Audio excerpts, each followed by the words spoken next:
Hi there, AP Euro students, and welcome to today's lecture on the Scientific Revolution, Section 1 of Unit 4 in AP Euro.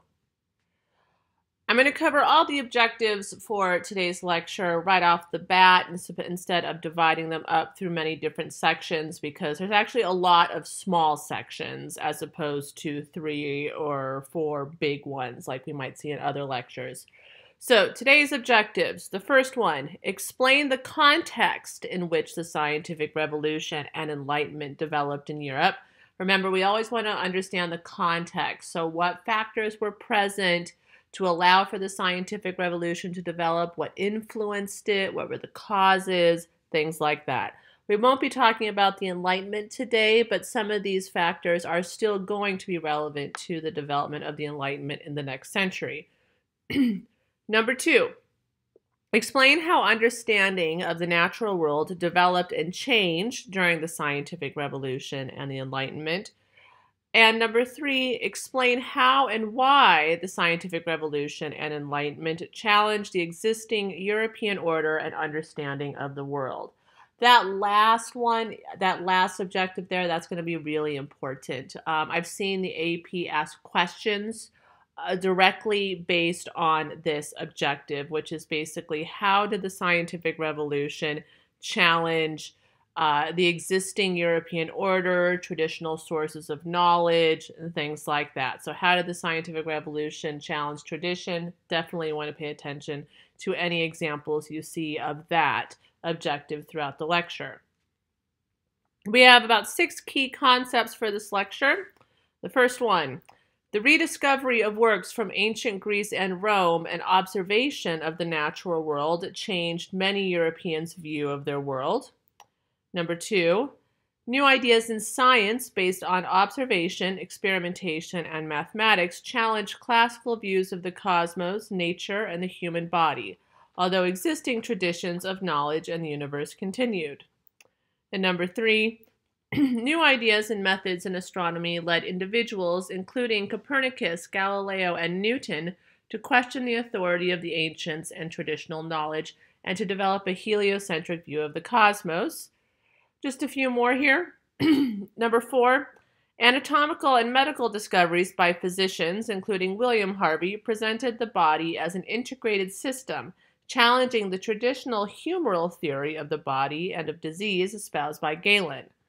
And number 5, Francis Bacon and Rene Descartes defined inductive and deductive reasoning and promoted experimentation and the use of mathematics, which would ultimately shape the scientific method. And finally, alchemy and astrology continued to appeal to elites and some natural philosophers, in part because they shared with the new science the notion of a predictable and knowledgeable universe. At the same time, many people continued to believe that the cosmos was governed by spiritual forces. So that last one represents a little bit of change and continuity over time. So while there are many big changes occurring in intellectual history, there's also still some continuity in superstition and medieval belief. So keep an eye out for that as well. And one big theme for today's lecture, the theme of technology and scientific innovation. So that's obviously going to be a big theme for the entire unit as well. So part 1 of today's lecture is just a basic overview on the scientific revolution. So this is really going to be looking at some of that context. So let's start by examining the medieval view of the world. So again, what was this medieval status quo? What was the context that the scientific revolution emerged from? Well, the medieval view of the world was primarily religious and theological, as we know. The church and religion dominated every aspect of life. Recently, we even learned about how political theory was based on the divine right of kings. Yes, even though there were some constitutional governments, most of the continent was based in absolute monarchy, which of course was strongly rooted in the divine right of kings. Society was largely governed by church views, traditions, and practices. We know that the Pope was a very powerful figure, kind of like the King of Kings. the church was really the most powerful and the wealthiest institution in all of Europe, which also led to a lot of corruption, as we know. Superstition played a major role in the everyday lives of people. Remember, there was a very, very low education for most Europeans. Most Europeans had no education. They weren't able to read. They weren't at all literate. And so in the absence of any real education, they developed superstition and sort of folklore and this folk culture to understand how the world worked. And this leads to a lot of beliefs in magic and witchcraft and things like that. So scientific thought in the early 16th century, that's the early 1500s when the scientific revolution began. At this point, it was still based on these medieval ideas.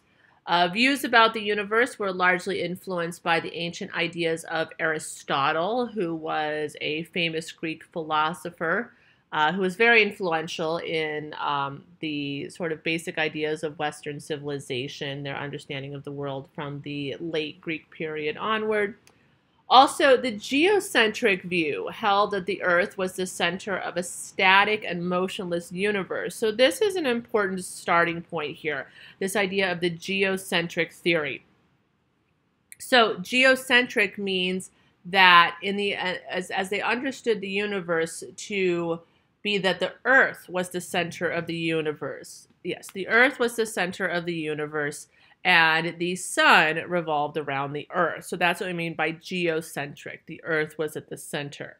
And so this also would become to mean that science was essentially a branch of theology, and that the geocentric theory became the official worldview of the Catholic Church. And therefore, it also became the established worldview of Western civilization until the 16th century. Aristotle and other Greek scientists had developed the geocentric theory, like I said, in the classical period. It had become adopted by the church, and therefore it became the official worldview of Western civilization. And really, if you think about it, the geocentric theory really fits well with Christian doctrine.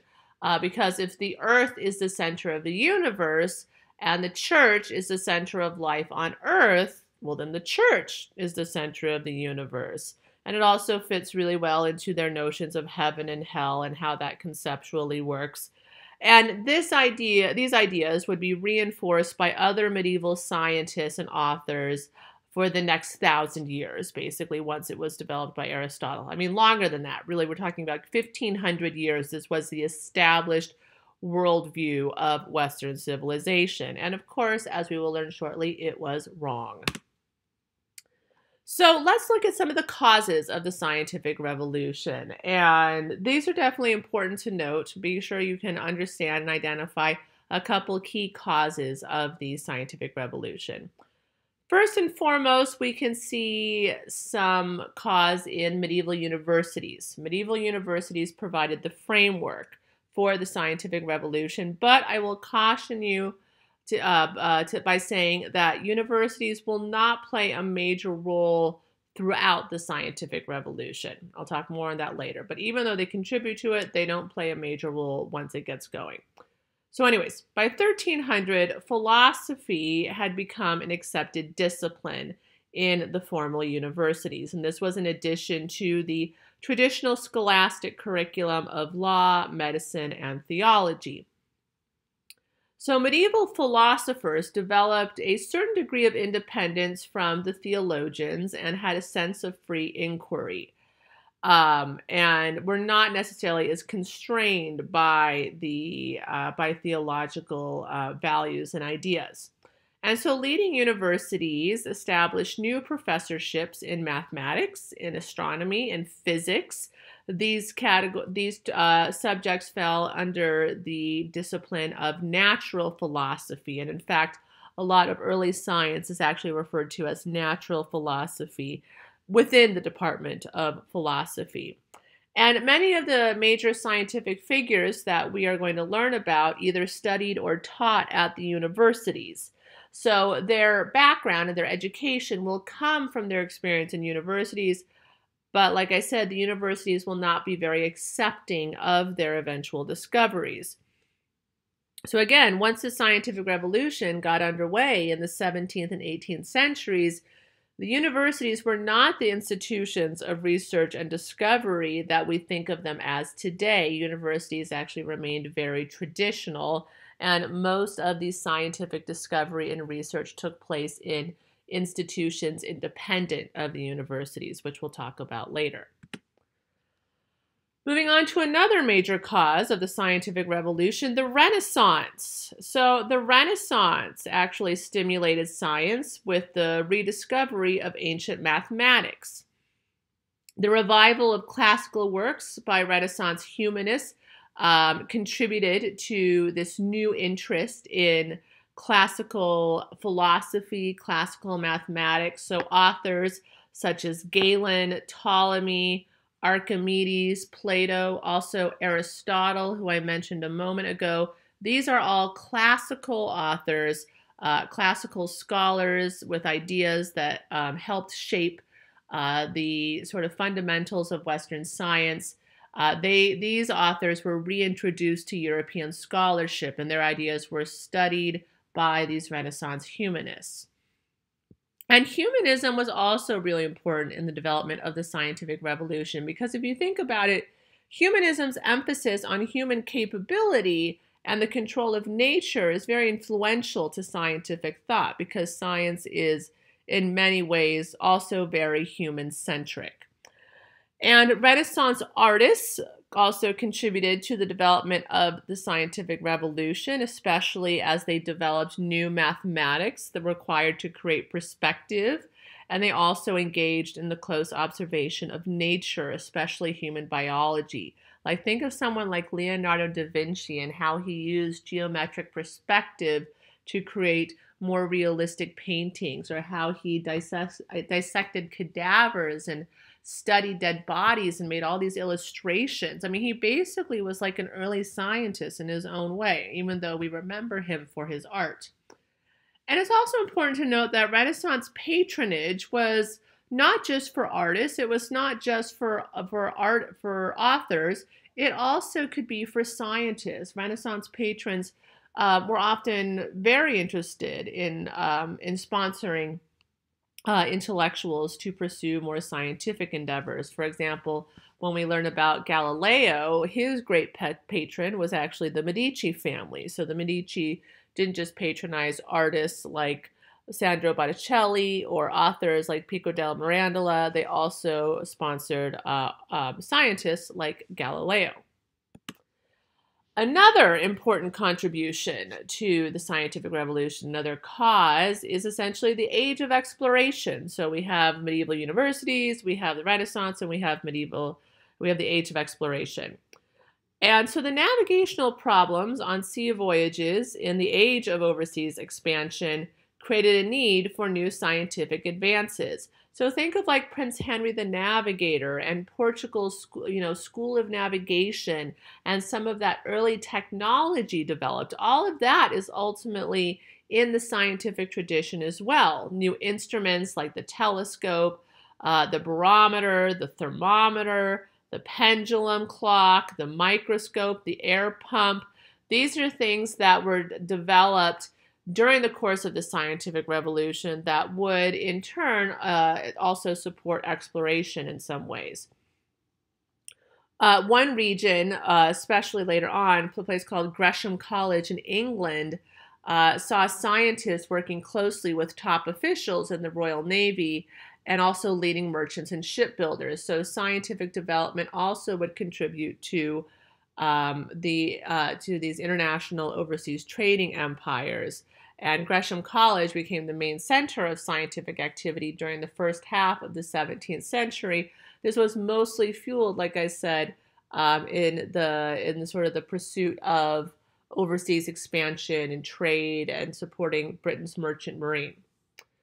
Also, the printing press, this is a big one. The printing press allowed scientific ideas to be shared and spread quickly. So we will see when we start studying the scientists that they each build upon the other's idea, and this was all possible, of course, because of the printing press. and scientific methodology, which is one of the things that is developed in the course of the scientific revolution. Once it is developed by Francis Bacon and Rene Descartes, it will contribute to further scientific inquiry in later centuries. And we will learn about Bacon's formalized empirical experimental research soon, as well as Rene Descartes' deductive reasoning. We'll get to that later in the lecture. So overall, the scientific revolution is going to produce a totally new worldview from the Middle Ages. And this brings me to, I think, one of the most important things that we need to recognize about the scientific revolution is that it's one of the 4 big turning points in this transition from medieval to modern. The first one was the Renaissance. Another one was the Age of Exploration. The third one was the Reformation. And the fourth one is the Scientific Revolution. So again, it's one of those big factors, I should say, in Europe's transition from medieval to modern. This is one of the defining features of the modern era. And it's because it introduces this entirely new view of the world. And we're not just talking about like the heliocentric theory, which we'll get to in a moment, but a different understanding of the world, a different approach to understanding the world, a different approach to knowledge, new appreciation for knowledge. This in turn will also encourage secularism and more secularism in education. And in some cases, that will create more hostility with religion.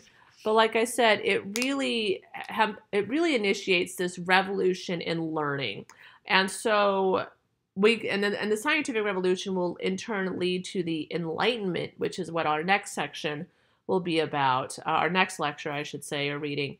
And the Enlightenment represents this huge intellectual revolution. So together, again, they are this major turning point, this intellectual revolution to help us transition into the modern era.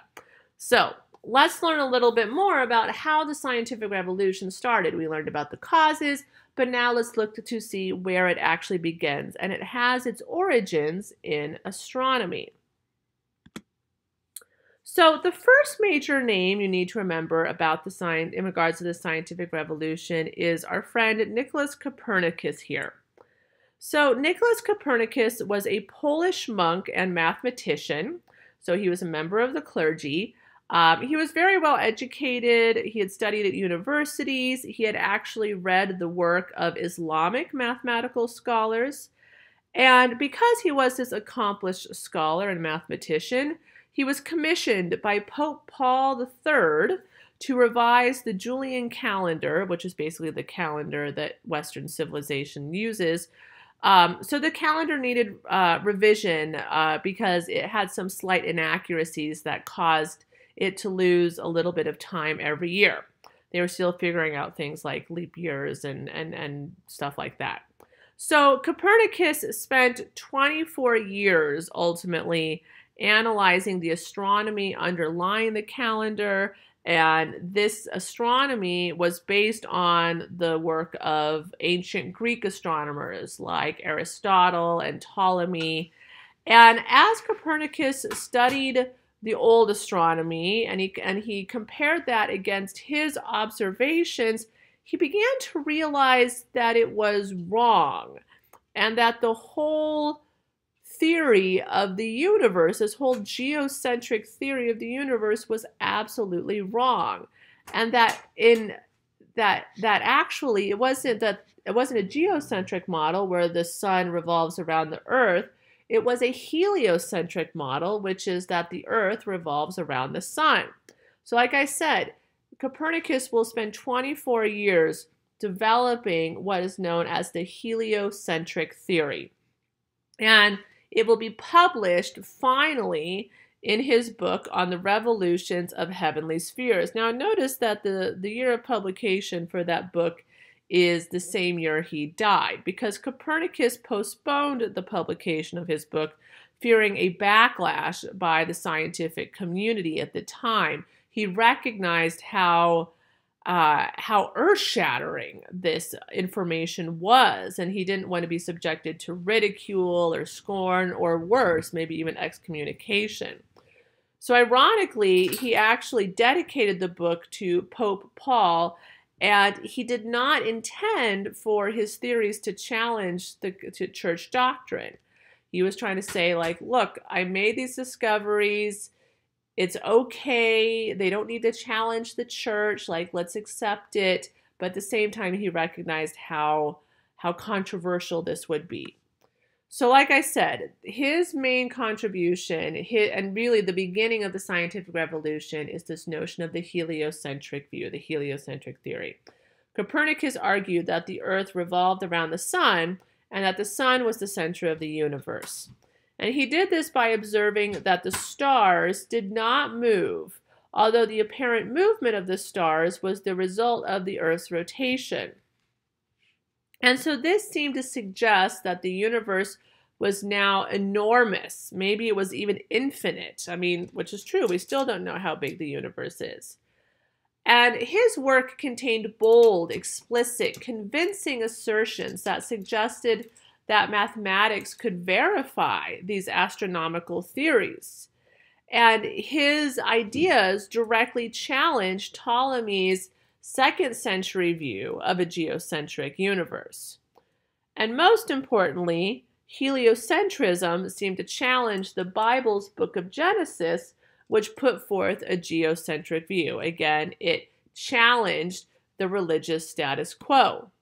So here's a brief graphic on comparing the geocentric versus the heliocentric theory. Again, the geocentric theory is this idea that the Earth is at the center of the universe and the sun revolves around it.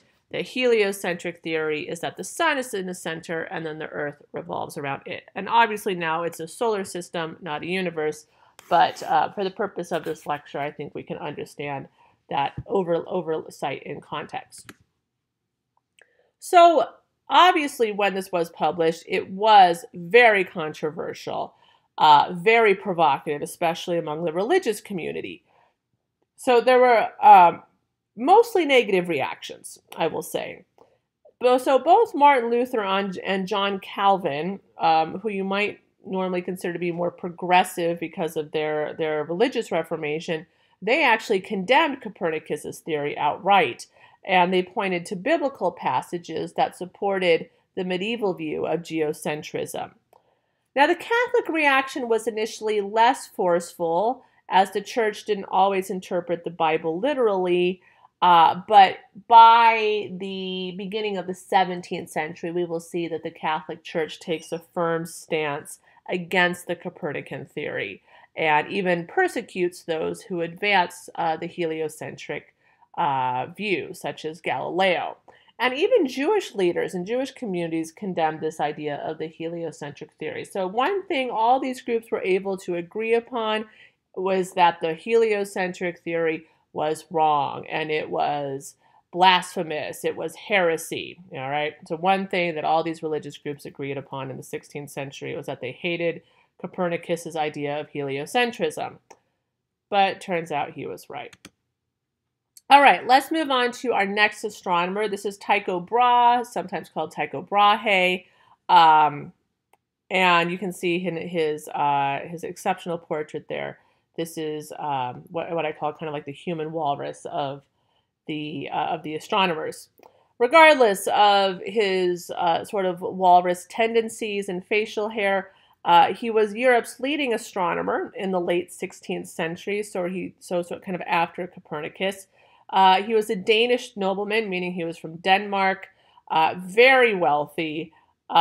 He built the best observatory in Europe. Like, his observatory was on an island in his castle. And so he spent decades collecting massive data on his observations of the cosmos. And this data became a cornerstone of astronomy for centuries. So Brahe did not actually produce any conclusions with his data, but he gathered lots and lots of data because he also was able to purchase or develop all the most important instruments and toys available in the 16th century for that data. Now, his data later proved the Copernican theory. Although ironic, he wasn't the one that would do it. Like I said, he gathers the data, but he doesn't actually come to any conclusions in his lifetime. And part of the reason for this is because Tycho Brahe did not accept the Copernican theory. He believed that while the planets all revolved around the sun still revolved around the Earth. And if you think about that, that's really, really confusing and really unnecessarily complicated. Now, the last thing I want to tell you about Brahe has nothing to do with astronomy, but it's a fun fact about him. You can't tell in this image here, but apparently when at some point in his life, he was in a duel, like I challenge you to a duel type of thing. And in the duel, the tip of his nose, like actually most of his nose, was cut off. And so because he was a wealthy nobleman, he had a fake nose created out of gold that then was attached to his face. So he looks like a walrus and he has a golden nose, but he also was a very wealthy nobleman who contributed a lot to astronomy. And that last point is what you need to remember about him. So Tycho Brahe had an assistant for much of his career, this man named Johannes Kepler, and Johannes Kepler becomes the next astronomer that we need to acknowledge.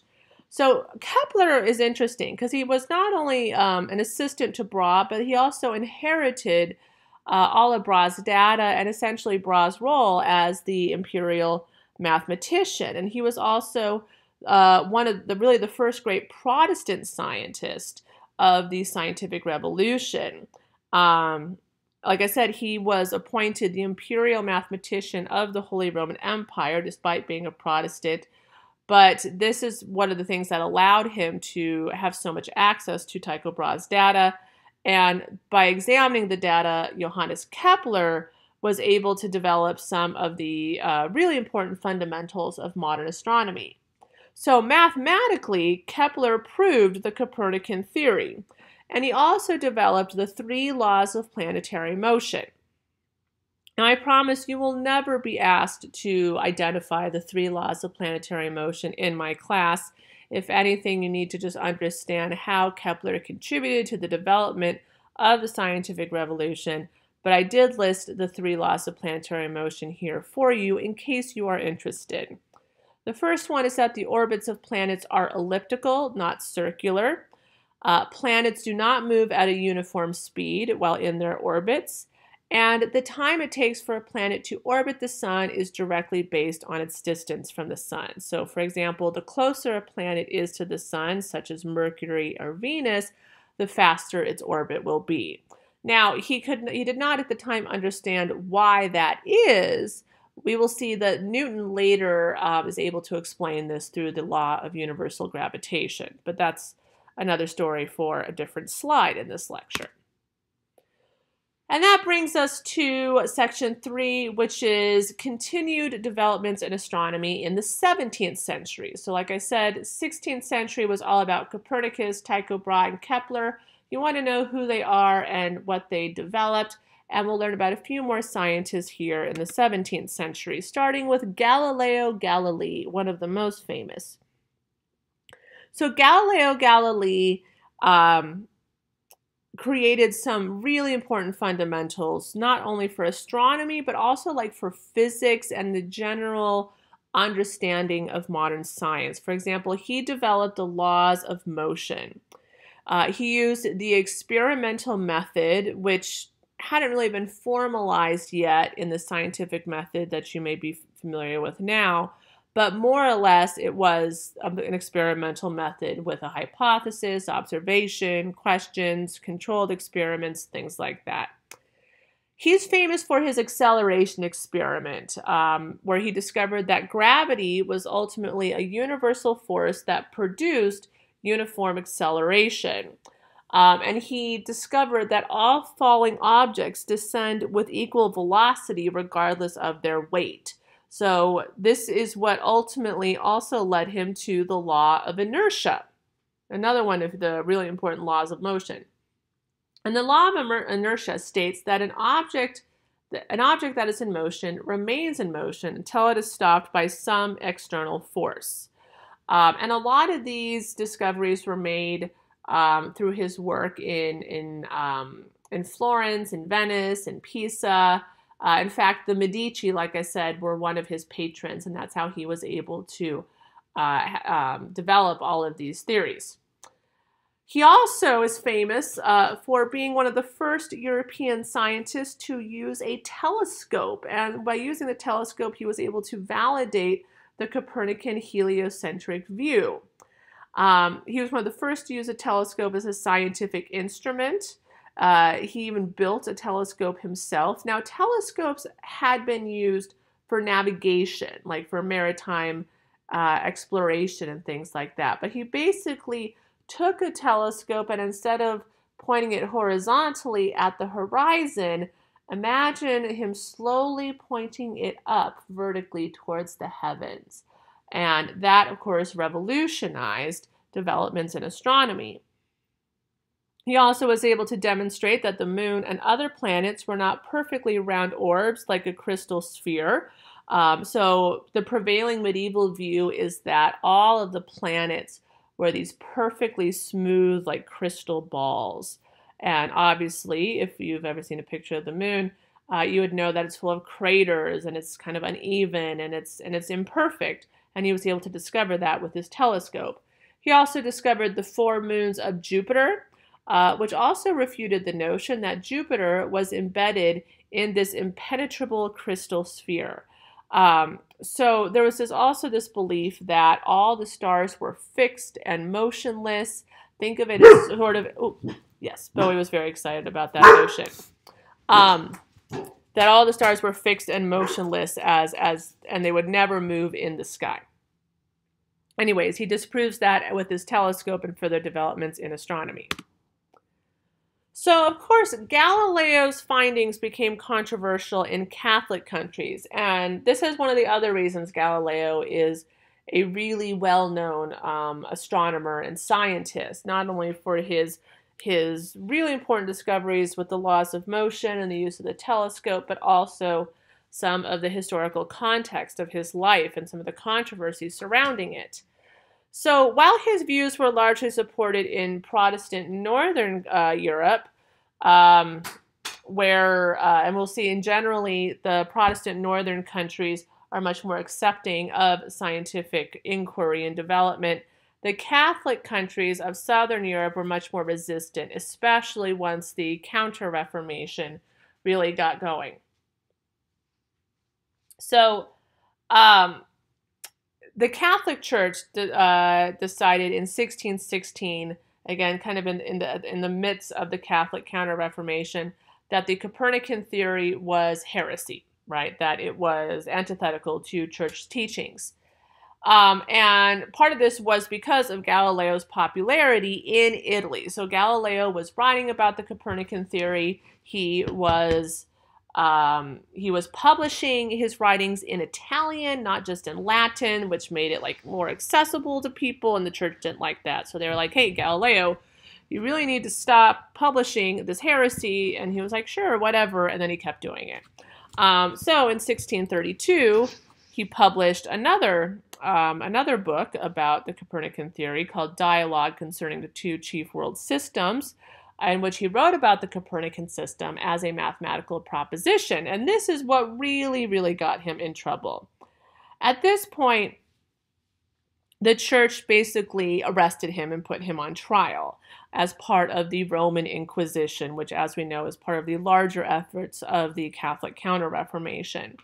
And so in 1633, the Inquisition of Pope Urban VII forced Galileo to retract his support of the Copernican theory. Obviously, this was devastating for Galileo because this was his life's work. It's what his entire reputation had been built on. But I think it was the type of thing that the church made him an offer he couldn't refuse, if you catch my drift, and he had no choice but to recant. Although there is a story that says as he leaves the courtroom, he's been convicted, he's recanted, he's been dealt his sentence, which is that he's going to remain under house arrest for the rest of his life. Supposedly, he mutters under his breath, "But it does move," which means that even though he publicly recanted, he's still personally stuck by his discoveries. Now, the trial of Galileo and his condemnation is really significant because the dominance of the Catholic Church in Southern Europe and its clear opposition to science really undermined scientific work in Italy and also in Spain, not so much France, for reasons I'll explain in a moment. And this allowed the northern, more Protestant states in Europe to take the lead. So this is one of the other contributing factors to why Italy and Spain, which at one point had been the dominant regions of Europe, why they fell behind and they really become second-rate countries or regions, and the balance of power shifts to Northern Europe. It's because of their disregard for scientific inquiry. Oops, skipped ahead there. All right, and last but not least, we have the most important scientist of all, and that is Sir Isaac Newton.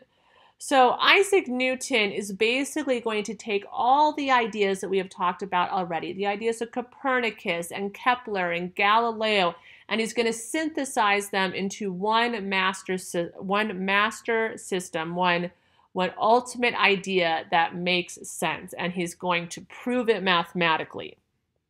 So like I said, he incorporates the astronomy of Copernicus and Kepler with the physics of Galileo into this overarching theory explaining order and design in the entire universe. And that is basically the law of universal gravitation, or the principle of universal gravitation. That is Newton's great accomplishment, and it still is a very, very important element in physics and astronomy. Now, he publishes this theory in his most famous work. It's called Mathematical Principles of Natural Philosophy, but it's more popularly known as the Principia or Principia. I will usually refer to it as the Principia. And really, this is seen as one of the greatest works of science ever written. And Newton, as a result of his discoveries, which happened pretty early in his life, like I think he was still in his 20s when he came up with the law of universal gravitation, this made him wealthy and famous in his own lifetime, and he became like this national treasure in England. He was a celebrity. He was elected to Parliament. He taught at Cambridge. He became the president of the Royal Society of Science. And he's actually one of the only English scientists buried in Westminster Abbey, which is like the most honorable place to be buried. Like kings and other great people from British history are buried in Westminster Abbey. So let's talk a little bit more about Newton's ideas here. So the natural laws of motion and gravitation are evidence in the movement of heavenly bodies and earthly objects. And Newton developed a set of mathematical principles to explain this motion. So the law of gravitation is based on this principle that every body, meaning everything in the universe, attracts every other body in the universe in a precise mathematical relationship. And that's ultimately what gravitation is based off of. And since these laws are unchangeable and predictable, God's active participation in the natural world is not needed to explain the forces of nature. And this was going to lead to sort of a new concept of God's role in the world and the universe that's sometimes referred to as Newton's world machine. It's this perspective that God is the clockmaker. So what we mean by that is that God creates the universe and God creates the laws that govern the universe, like the law of universal gravitation. But once he does that, he can just sort of brush off his hands, sit back and relax. He's not in there meddling, in the day-to-day and making sure everything is working the way it should. It's God. He created it all. It's going to work perfectly. It's unchangeable. It's predictable. So it's hands off from there on out. Now, of course, this directly challenged medieval beliefs because, in a way, it kind of reduces the role of God that the church so often emphasizes. And of course, it challenged, the geocentric theory and all of that. But still, this idea of of Newton's world machine, this sort of clockmaker theory, becomes a really important foundation for Enlightenment attitudes towards religion. And this is a new sort of religious concept called deism. This idea that God exists, they're not denying the existence of God. They're not atheists. An atheist is someone who doesn't believe in God. They believe in God, but they don't believe that God is interfering in the day-to-day affairs of man. That he created the universe, he created the world, he created these natural and changing laws, and then it's hands off from there on out. So a deist would not see a lot of value in prayer because prayer is often based on this idea that God is able to intervene and that God is much more connected to human affairs than the sort of clockmaker model. But we'll get more into deism when we talk about the Enlightenment. Now, one of the last things to know about Isaac Newton before we move on is I did mention that not only does he develop the law of gravitation, but he's able to prove it mathematically. So you can thank Sir Isaac Newton for your calculus classes because he literally invented calculus in order to complete his theory, although there's some historians that say this other guy, Leibniz, also claimed to invent calculus. And whether he did or did not is sort of irrelevant. Newton is the one that's known for it. So I think you can really thank Newton for your calculus class in the future. All right, moving on to our next section, which is the scientific method. So there are two scientists who are really influential in the development of the scientific method, and that's going to be Francis Bacon, an Englishman, and Rene Descartes, a Frenchman. Now, while they work independently of each other, their ideas eventually will be combined by later scientists to develop what is the modern scientific method. So let's talk first about Bacon and his ideas. So Bacon formalized what is known as the empirical method or empiricism, and this had actually already been used by Tycho Brahe and Galileo. It's essentially the more experimental method that uses inductive reasoning. So basically what this means is it begins with inductive observation, and then the scientist forms a hypothesis, they conduct experiments, and then they organize the data. One of the quotes that's been used to describe this is it renounce notions and begin to form an acquaintance with things. And so the idea here is that you are starting kind of with a blank slate and you are basing your knowledge on observable facts. So you're renouncing notions, you're renouncing your assumptions, and you're actually beginning to form your knowledge based on facts, based on what you can observe. So this inductive method, like I said, would be coupled with Descartes' deductive reasoning, and this forms the backbone of the modern scientific method. Now, the other important thing about Francis Bacon, and this is actually, I think, really important for the entire success of the scientific revolution, and how it comes to really define the identity and the values of Western civilization, is Bacon is one of the first scientists to believe that scientific inquiry could contribute to the mechanical arts. What this means is he recognizes the potential contributions of science and technology to industry, meaning that science can lead to profit. Science can make people money. And that is one of the biggest reasons science becomes cool and hip and accepted in early modern European society, especially by the high culture.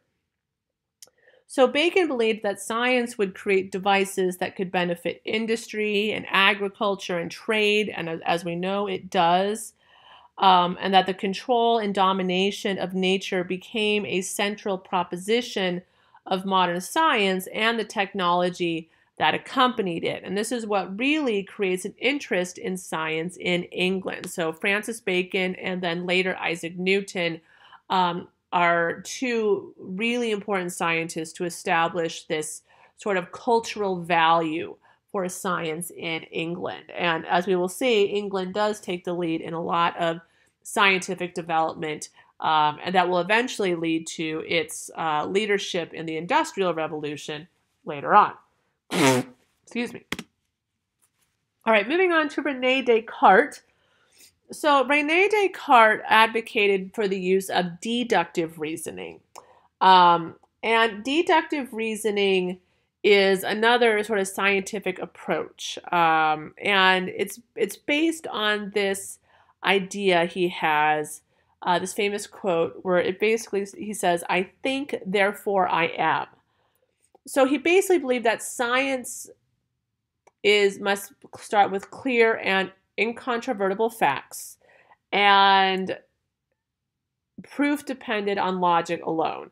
So basically what he's saying is that the only thing he knows for certain is that if he thinks, then he knows he exists. So he knows that he exists. That's the only thing that he knows. But from there, he can figure out how the rest of the world works. So it's basically you start from a premise and deduct from there.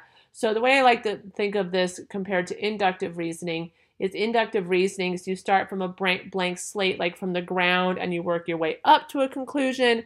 And with deductive reasoning, you start with a conclusion at the top, and then you kind of work backwards from there. It's way more complicated than that once you get into science and mathematical reasoning, but again, this is history class, and you're never going to be expected to fully explain either one of these methods. You just need to know that they contributed to the scientific method overall. Now, you can also thank Descartes for some of the ideas in your geometry class because he demonstrated the relationship between algebra and geometry and what ultimately developed analytical geometry. So thank you, Descartes, for that. But the last thing I want to point out about Descartes is this idea of Cartesian dualism. And this was a new way of really thinking about the world that Descartes developed. And Descartes argued, and this again is based on the sort of deductive reasoning premise, that all existence, that everything is either spiritual or material, the sort of idea that everything is mind or matter. And the spiritual can only be examined through deductive reasoning or logic, and the material, things that are manifested and tangible, are subject to the experimental method. So this is a little bit farther than we need to really go in terms of, sophomore level history and philosophy. But basically what it suggests is a materialist approach to knowledge and a greater reliance on human reason. And so what's significant about this is that it reduces the role of God. And this is actually why Descartes is seen sometimes as a controversial figure, especially in 17th century France. He was controversial. He actually got kicked out of France and had to go into exile in the Netherlands because of these ideas. Many people feared that his ideas could encourage atheism because of how his ideas reduced the role of God. So if anything, Descartes not only contributes to the scientific method, but also his ideas are an example of how science and religion can come into conflict. And even though France was far more tolerant of science than some of the other Catholic countries, they did have their limits, and Descartes reached that limit.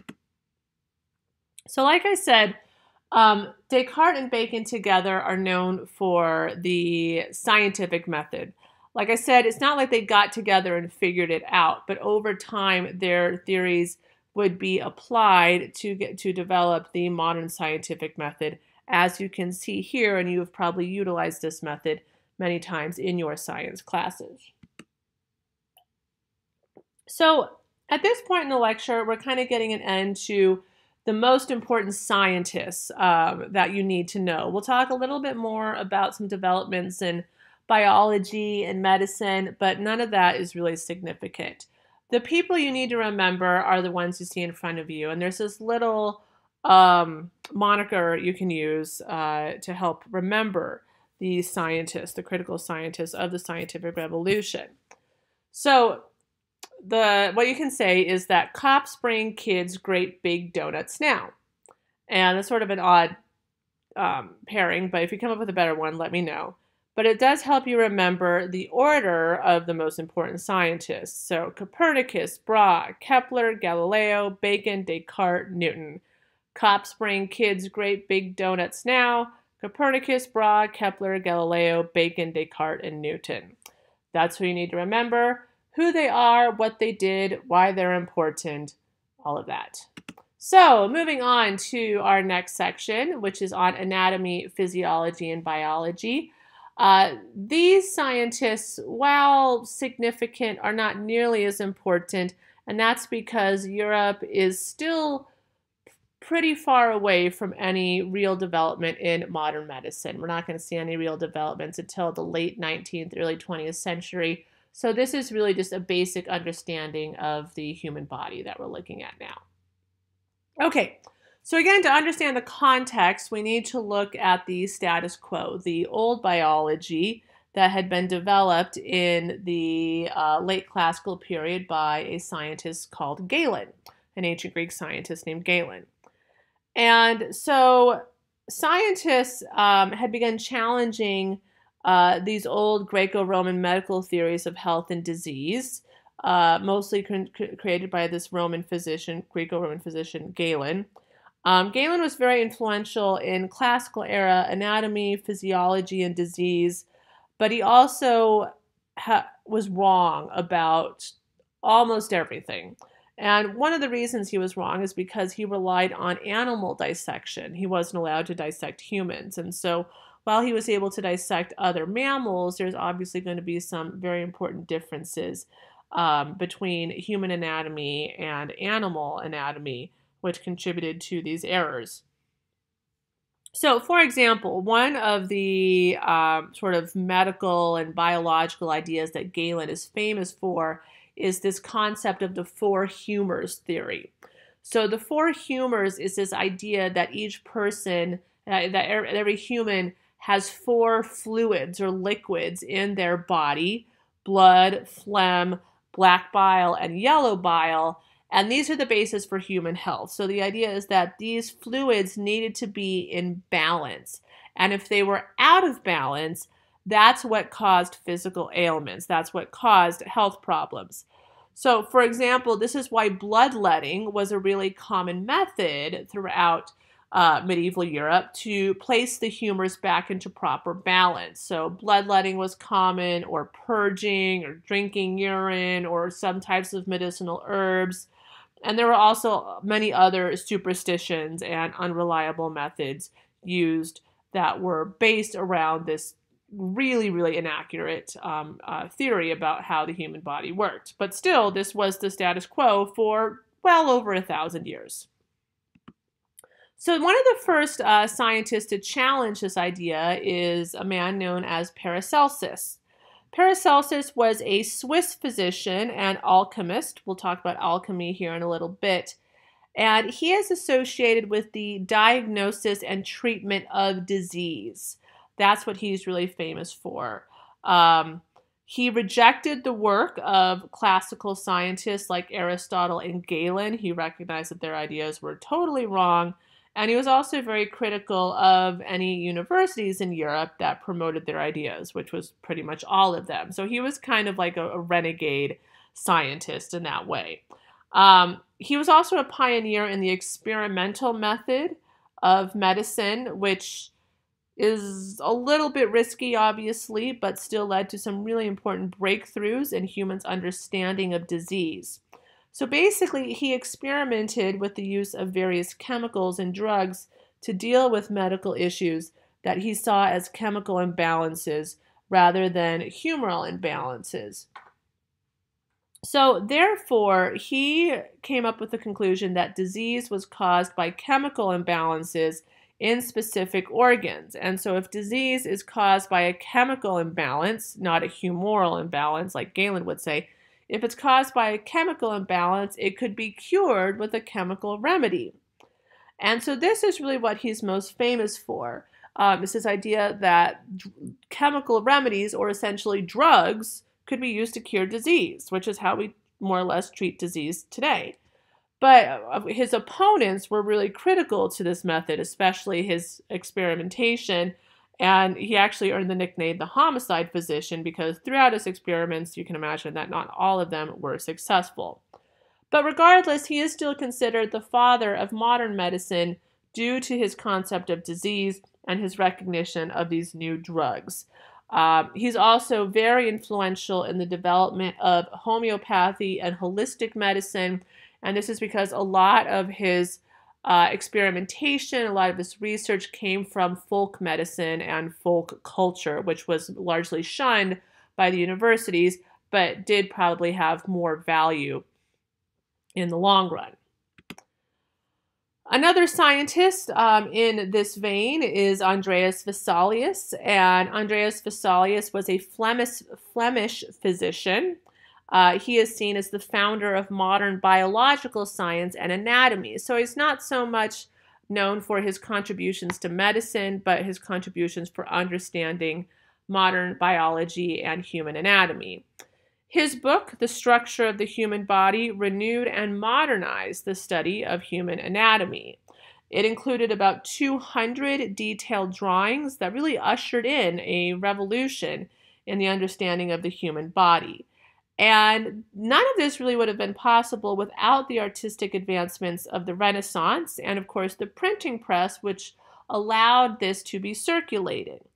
And Vesalius was able to fix a number of Galen's errors, and this is because he actually dissected human cadavers, which, while still wasn't totally accepted, wasn't as risky as it had been, say, in the classical era. And besides, many of these cadavers were criminals, so frankly, who cared?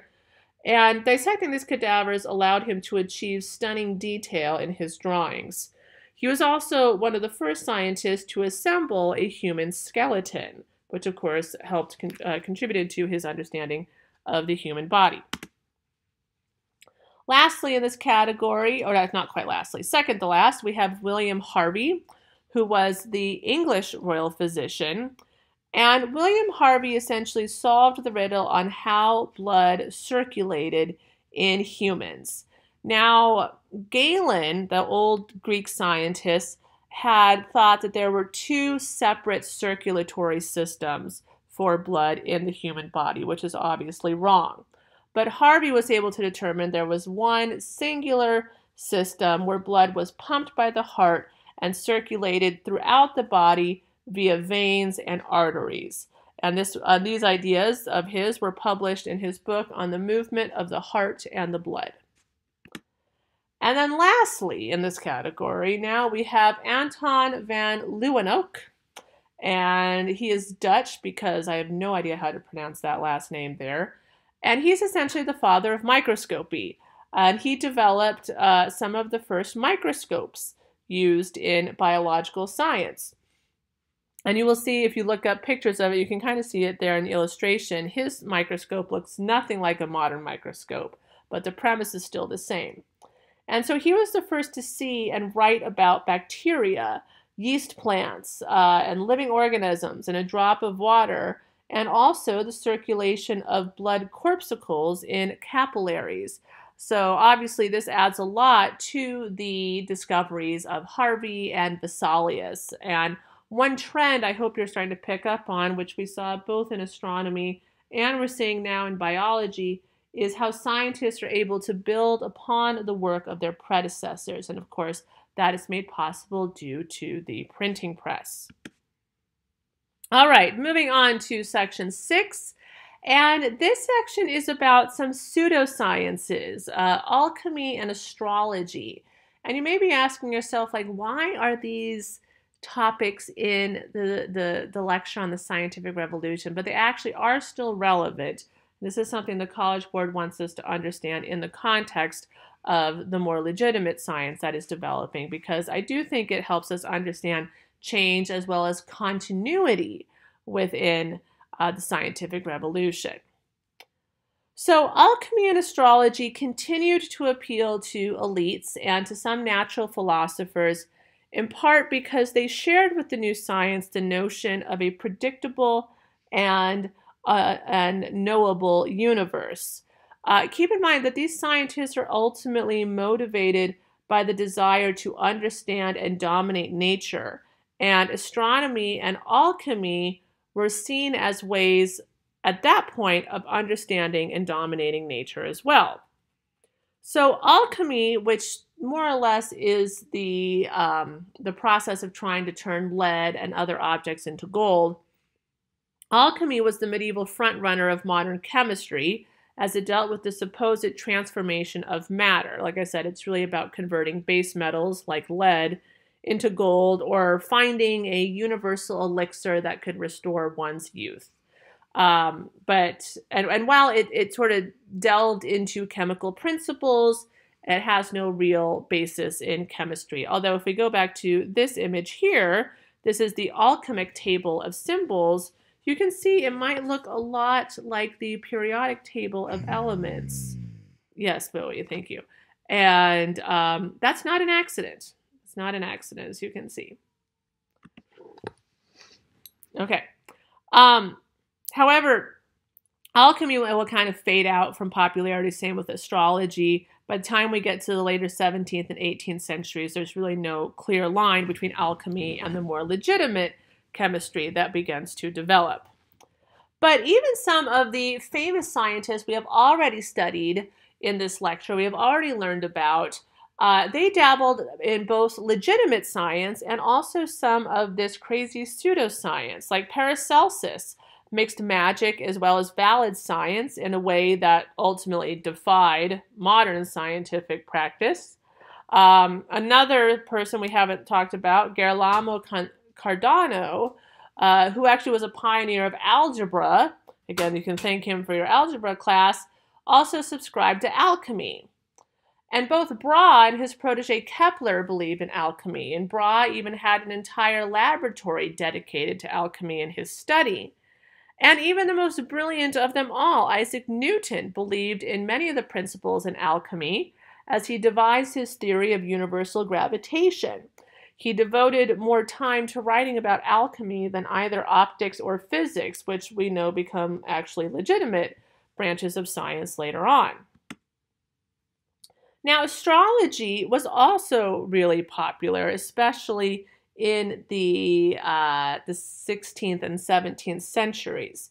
Astrology is sort of a pseudoscience based on constellations, but it's really more about how the movement of planets in these constellations might influence human behavior, which is not something that is actually true. It's fun to think about, right? And this is where we get sun signs and horoscopes and things like that. Like I'm a Scorpio for my sun sign, and my horoscope might say something like your dreams are going to come true, or an important person is going to enter your life. Like, they're always very vague because they're not actually based in any real science or fact.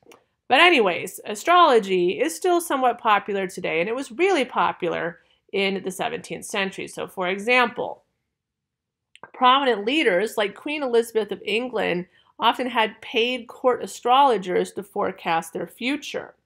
Galileo Cardano, who I've just mentioned, was an astrologer and prepared horoscopes for Edward VI of England. That was Henry VIII's son and Elizabeth's brother. Tycho Brahe, in addition to his many accomplishments, was also the court astrologer in Denmark, and Kepler was the astrologer to the Austrian Habsburgs, and Galileo also provided horoscopes to the Medici, so many of these astronomers were also astrologers. Now, astrology experienced a decline during and after the Enlightenment in the 18th century because the Enlightenment supported more rational, logical thinking and also tended to be more secular and critical, and so astrology fell out of favor at that point. And folk culture and science also plays a role in all of this. So keep in mind that peasants, like I said at the beginning of the lecture, had basically no education. And they were totally illiterate. So their culture was all oral culture, stories and superstitions and explanations. And this helps us understand their worldview because they believed that the cosmos, essentially that the world, was governed by divine and demonic forces. And this was a very persistent belief, basically, by most Europeans. They believed that everything in the universe, people, the world, animals, the weather, was interconnected. And this is why things like astrology could be very popular. And astrology coexisted with religion and magic and science. And so all these things could coexist in the 16th and 17th century, again, as people are still trying to just figure out how the world works. But also, this persistent belief in superstition and magic is one of the biggest reasons why witch hunts continued well into the 17th century. Okay, so I think now we are on our last section, which is the impact of the scientific revolution. So this point is really important, the development of these royal scientific societies.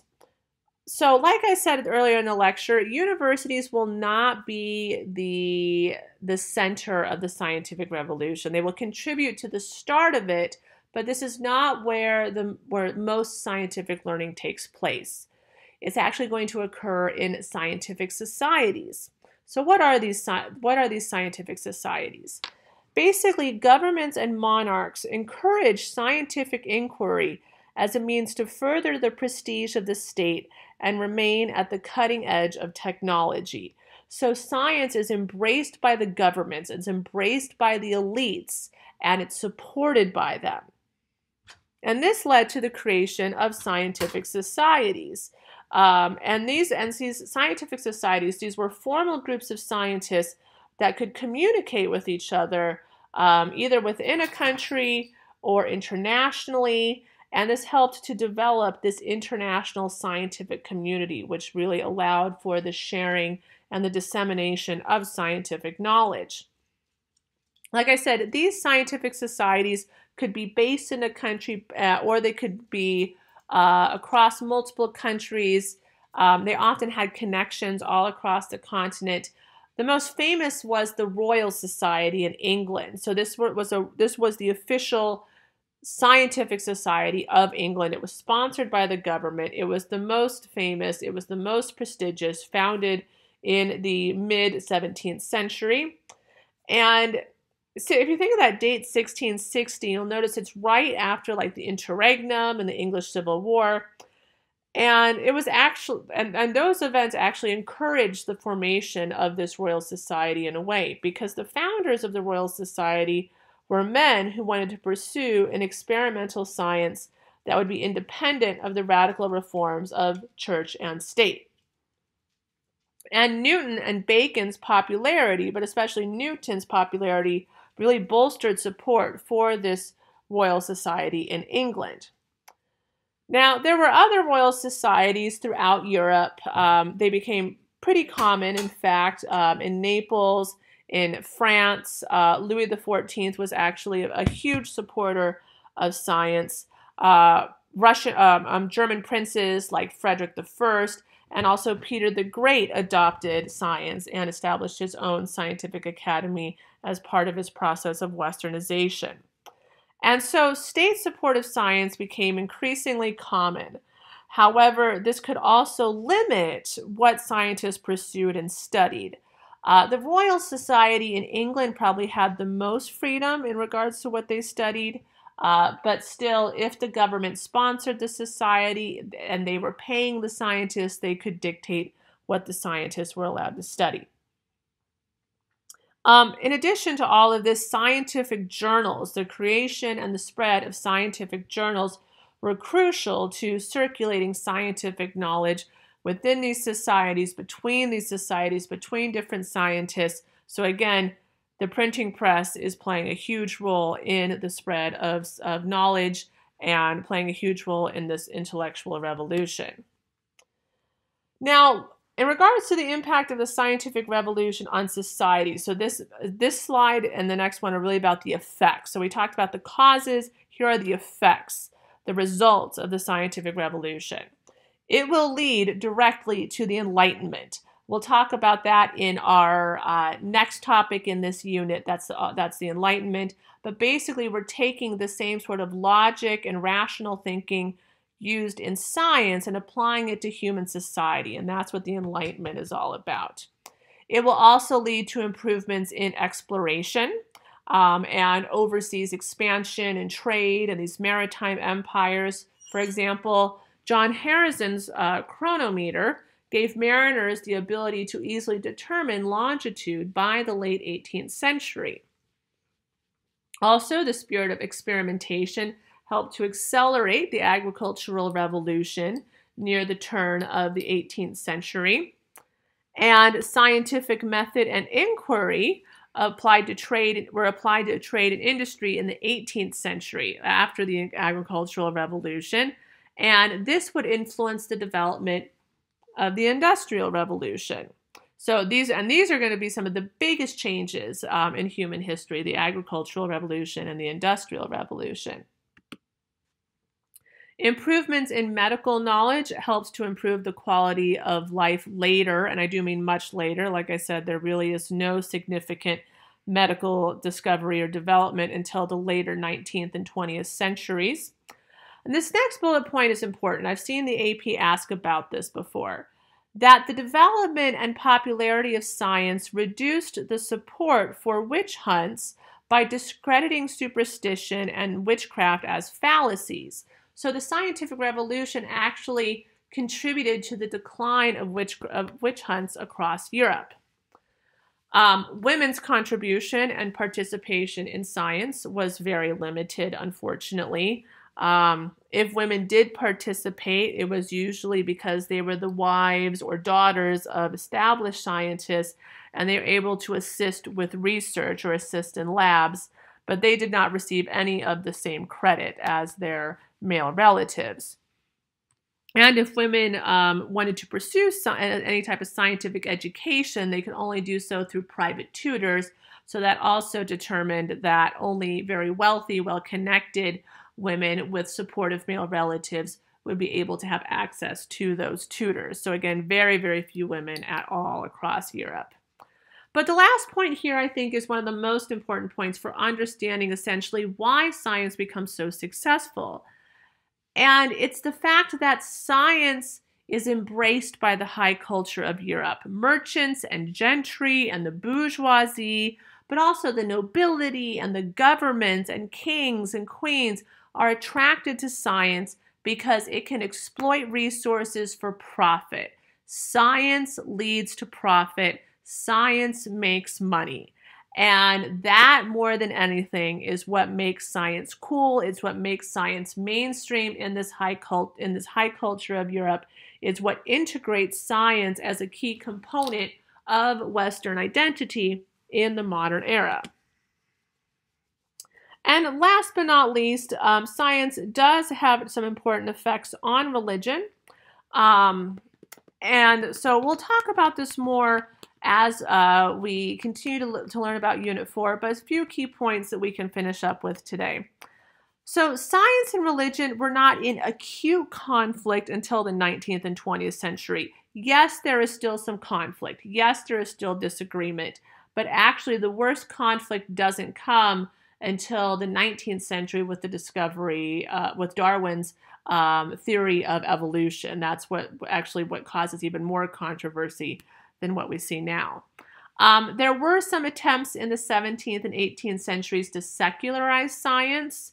So what that means is completely separate science from religion and basically argue that they're completely incompatible. But the reason I'm telling you right now that science and religion are not in acute conflict yet is because most scientists in the 16th, 17th, and 18th centuries believed that they were studying and analyzing God's creation. Like, think of Isaac Newton. He was actually a very religious scientist and believed that, again, God created the universe and created the laws that governed it, but then he was the clockmaker. He stepped back and let it function on its own. And most scientists adopted a similar viewpoint. And so there was this universal agreement that existed among scientists and philosophers regarding the supernatural origin of the universe. They all agreed that God created the universe, he created the laws that governed it. The debate centered on the extent to which God continued to be involved in his creation. Like I said, the deist argument believed that God was really not that involved, whereas more devout Christians of various denominations would argue that God is more involved. Now, there is, of course, conflict with the Catholic Church. We already saw this with the trial of Galileo. And the Catholic Church really kind of established its opposition to science with the Counter-Reformation. And that's because science was seen as a source of heresy that threatened traditional Catholic belief and practice. And this was what really contributed to the decline of science in Italy and also to some extent Spain, but not France. And the reason it didn't contribute to the decline of science in France is because the French government, which arguably was more powerful than the church in France, the French government supported science. So even though the Catholic Church in Italy condemned science, the French government during the Age of Absolutism supported science, and so that's what allowed science to be mostly acceptable in France. And as I mentioned earlier in the lecture, it was Galileo's trial in 1633 that really established that opposition to science in Italy. And also, like I said, this is sort of our closing point, is that Protestant countries will then become the leaders of the scientific revolution, especially England. And this represents that shift in balance of power, but it also reflected differences between the theological stance of the Catholic Church and the more liberal ethos of the Protestant Reformation. So the Protestants believed that an individual should seek truth and salvation in his or her own religious experience through a personal interpretation of the Bible, and this encouraged skepticism about doctrinal theory that seemed naturally to lead to empiricism. And so again, this contributed to that shift in the balance of power to the Netherlands, to England, to France even, and this is what allowed science to flourish in those northern countries. And so I will leave you with this quote by Cardinal Bellarmine, who was present at the trial of Galileo, and he was one of the sort of prosecutors, one of the people who argued against Galileo and the ideas of science. And one of his arguments says that to assert that the earth revolves around the sun is as erroneous as to claim that Jesus was not born a virgin. And so I will leave you with that quote tonight, and thank you for listening once again to one of my lectures. This has been The Scientific Revolution, and I look forward to discussing these topics with you in class soon. Thank you, and enjoy the rest of your day.